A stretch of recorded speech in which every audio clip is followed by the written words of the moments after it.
大家好，我係嚟自迦密中學嘅同學。咁首先就想同大家講下喺東台條子泥灘塗地種植嘅大豆有啲咩咁特別。咁就想同大家分享3項特色，分別就係特殊嘅生長環境、營養價值突出同埋土壤修復功能。條子泥灘塗地位於江蘇省東台市沿海，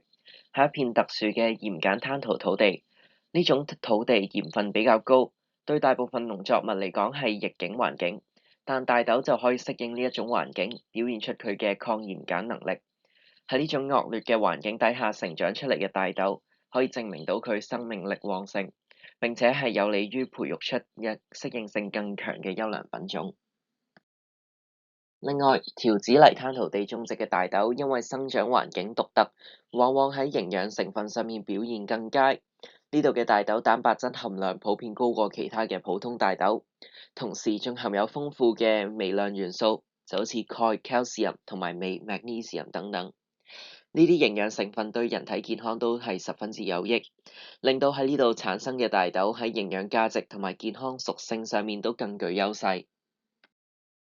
此外，大豆喺呢類土地種植嘅時候，仲可以幫助改良土壤。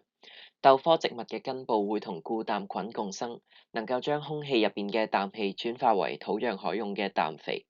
並且減緩鹽鹼對土壤嘅傷害，逐步提升土地嘅肥力同埋生態狀況，實現生態修復。我就想同大家講下，能夠喺呢片土地存活嘅品種又有啲乜嘢用途啦。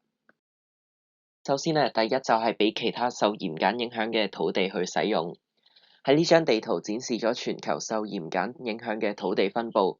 你會見到紅色區域面積龐大，代表住有大量耕地因為鹽鹼化而失去農業價值。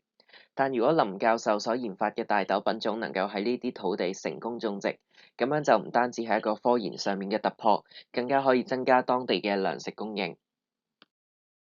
另外，中國每年進口超過9000萬噸大豆，主要用嚟做飼料同埋榨油，反映出高度依賴外國供應。如果林教授研發嘅品種可以喺鹽鹼地成功種植，將有潛力提升中國嘅自給率，減少地緣政治風險，加強糧食安全。